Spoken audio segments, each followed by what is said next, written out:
जय जिनेंद्र बंधुओं। आज हम बात करेंगे तीर्थ यात्रा पर, तीर्थ यात्रा के नियमों पर।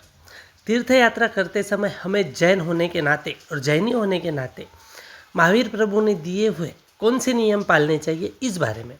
तीर्थ यात्रा हमारी आत्मा को पवित्र बनाने का एक अवसर होती है, लेकिन आज के इस दौर में हम अक्सर भूल जाते हैं कि हम किसी टूरिस्ट डेस्टिनेशन पर नहीं बल्कि एक पवित्र सिद्ध क्षेत्र पर आए हैं। क्या हम तीर्थ यात्रा के मर्यादित नियमों का पालन कर रहे हैं? आज जैनागम पर हम बात करेंगे उन ज़रूरी नियमों की जिनके बिना हमारी यात्रा अधूरी है। नियम 1, भाव और संकल्प। यात्रा की शुरुआत घर से ही होती है। यात्रा का उद्देश्य मनोरंजन नहीं बल्कि भक्ति और वैराग्य होना चाहिए। यात्रा पर निकलने से पहले एक छोटा सा त्याग जरूर करें, जैसे किसी प्रिय वस्तु का त्याग, ताकि मन में संयम बना रहे।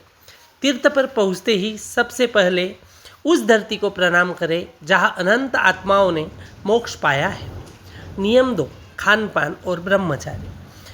तीर्थ क्षेत्र पर खान पान का विशेष महत्व है। वहाँ हमेशा शुद्ध शाकाहारी और मर्यादित भोजन ही करें। रात्रि भोजन का त्याग करें और कंदमूल से दूर रहें। साथ ही यात्रा के दौरान ब्रह्मचर्य का पालन करना अनिवार्य है। मोबाइल और सोशल मीडिया का उपयोग कम करें और अपना ध्यान सिर्फ जिन भक्ति में लगाएं। हो सके तो वहाँ पर अभिषेक, पूजा अर्चा यह सभी करें और तीर्थ क्षेत्र की मर्यादा और साफ सफाई का विशेष ख्याल करें, क्योंकि तीर्थ हमारा है तो उसकी मर्यादा रखना भी हमारा ही कर्तव्य है। नियम 3, पहनावा और मर्यादा। हम मंदिर किस लिए जाते हैं? प्रदर्शन के लिए नहीं बल्कि दर्शन के लिए। इसलिए आपके कपड़े शालीन और भारतीय संस्कृति के अनुसार होने चाहिए। शॉर्ट्स, स्लीवलेस या भड़कीले कपड़ों से बचें। सफ़ेद या हल्के रंग के वस्त्र भक्ति में एकाग्रता लाते हैं। याद रखें, आपकी वेशभूषा से क्षेत्र की मर्यादा बनी रहनी चाहिए, क्योंकि वेशभूषा क्षेत्र की मर्यादा और अपने संस्कारों को प्रदर्शित करती है। इसलिए वेशभूषा का सिद्ध क्षेत्रों पे, अतिशय क्षेत्रों पे विशेष ख्याल रखना चाहिए। नियम 4, अहिंसा और जीवदया। तीर्थ क्षेत्र पर हर कदम सावधानी से रखें। पहाड़ की यात्रा हमेशा नंगे पैर करें, क्योंकि चमड़े के जूते या चप्पल पवित्र पहाड़ों की मर्यादा के खिलाफ है। किसी भी सूक्ष्म जीव की हिंसा ना हो, इसका ध्यान रखें।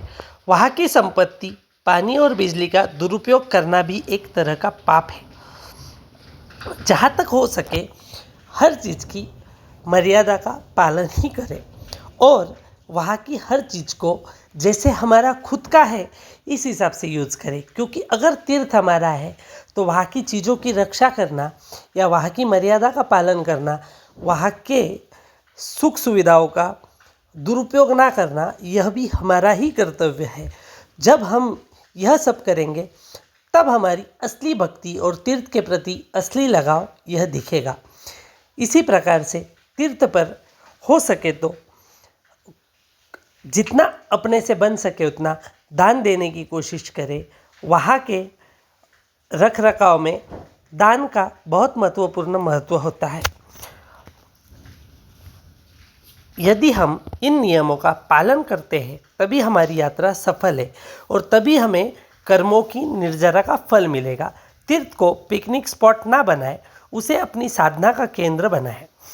आप और एक विशेष बात का ध्यान रखें कि तीर्थ पर रील्स और फोटो खिंचवाएं, लेकिन उसकी मर्यादा का पूरा पालन करके, क्योंकि आजकल हम तीर्थ पर जाते हैं तो सिर्फ रील्स खिंचवाने में लग जाते हैं, तब हम भूल जाते हैं कि हम तीर्थ पर हैं। लोग ऐसे बर्ताव करते हैं जैसे वो किसी पिकनिक स्पॉट पर आए हैं और उस प्रकार से रील्स और फोटोज़ खिंचवाते हैं।